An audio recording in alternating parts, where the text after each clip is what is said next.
কুষ্টিয়া জেলা বাংলাদেশের সাহিত্য ও সংস্কৃতির রাজধানী হিসেবে পরিচিত।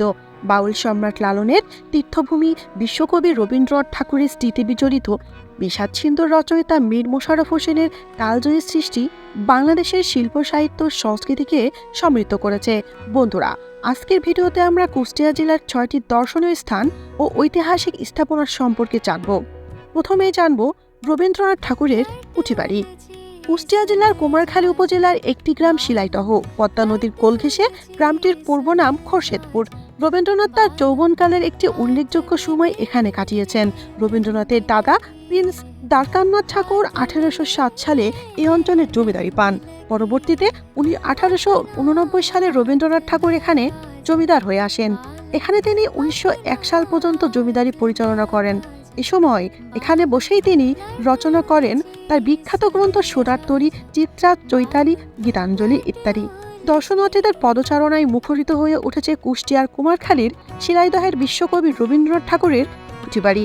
দেশ বিদেশের বিভিন্ন স্থান থেকে প্রতিদিনই আসছে শত শত দর্শনার্থী। বাউল সম্রাট লালন শাহের মাজার। কুষ্টিয়া জেলার কুমারখালী উপজেলার সিউড়িয়া নামক স্থানে লালনের আখড়ার অবস্থান। বাউল সম্রাট লালনকে সমাহিত করা হয় সিউড়িয়ার মাটিতেই। তার মৃত্যুর পর শিষ্যরা এখানে গড়ে তোলে মাজার বা স্থানীয়দের ভাষায় লালনের আখড়া। বিশাল গম্বুজে তার সমাধি ঘিরে সারি সারি শিষ্যের কবর রয়েছে। এ মাজারটি বাউলদের তীর্থস্থান।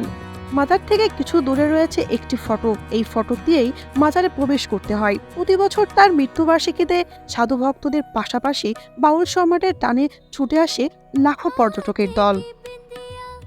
হাডেন ব্রিজ। পদ্মার কোলে প্রকৃতির অপরূপ সৌন্দর্যে ছেয়ে থাকা দক্ষিণ জনপদের দ্বারপ্রান্তর ভেড়ামারা ও পাকশি বেড়ানোর এক অপরূপ নিসর্গে পরিণত হয়েছে। এখানে এলে রূপসী পদ্মার ঢেউয়ের কলধ্বনি, চারিদিকে সবুজের বেষ্টনী ও উত্তাল হাওয়ার পরশে যেমন হৃদয় ভরিয়ে দেয়, তেমনি এই এলাকায় রয়েছে ইতিহাস ও প্রাচীন কীর্তি সহ 20 শতাব্দীর প্রথম দেশের বৃহত্তম রেল সেতু হাডেন ব্রিজ এবং দেশের দ্বিতীয় বৃহত্তম লালন শাহ সেতু। সর্বোপরি মুক্তিযুদ্ধ স্বাধীনতার স্মৃতিচিহ্নে সমৃদ্ধ ভেড়ামারা পর্যটনের মনোরম স্পটে সমৃদ্ধ হয়েছে। দেশের দর্শনীয় স্থানগুলোর তালিকায় যুক্ত হয়েছে আরও একটি অন্যতম স্থান, মীর মোশাররফের বাস্তুভিটা। কুষ্টিয়া দর্শনীয় স্থান লাহিনীপাড়া। এই গ্রামে অবস্থিত ঔপন্যাসিক, নাট্যকার, প্রাবন্ধিক মীর মোশাররফ হোসেনের বাস্তুভিটা। প্রতিদিন এখানে আসেন শত শত দেশি বিদেশি পর্যটক। লালন শাহ সেতু। লালন শাহ সেতু ঈশ্বরদী হাডেন ব্রিজের অদূরে পদ্মা নদীর উপর নির্মাণ করা হয়। সেতুটির দৈর্ঘ্য 1.8 কিলোমিটার এবং প্রস্থ 18.10 মিটার। সেতুটির নির্মাণ শুরু হয় 2003 সালে। চীনের প্রতিষ্ঠান মেজর ব্রিজ ইঞ্জিনিয়ারিং ব্যুরো এর নির্মাণ কাজ করেন। সেতুটির মোট লেন সংখ্যা 4, মোট স্প্যানের সংখ্যা 17টি। সেতুটি সম্পূর্ণ যান চলাচলের জন্য উন্মুক্ত করে দেওয়া হয় 18 মে 2004 সালে।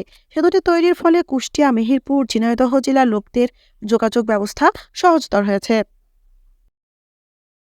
ট্যাগর লজ। কবিগুরু রবীন্দ্রনাথ ঠাকুরের স্মৃতিমাখা ট্যাগর লজ আজও কালের সাক্ষী হয়ে দাঁড়িয়ে রয়েছে। কবির চিতবিজড়িত শিলাইদহ কুঠিবাড়ি সবার কাছে পরিচিত হলেও তার স্মৃতিধন্য ট্যাগর লজ এখনও রয়েছে অনেকের কাছেই অজানা। কুষ্টিয়া শহরের মিলপাড়ায় কবি আজিজুর রহমান সড়কে অবস্থিত ট্যাগর লজ ভবনটির এখনও বেহাল দশা। ভবনটি পুনরুদ্ধারের 14 বছর পেরিয়ে গেলেও এটিকে রবীন্দ্র মিউজিয়াম রূপান্তরের উদ্যোগে রয়েছে ফাইলবন্দি হয়ে।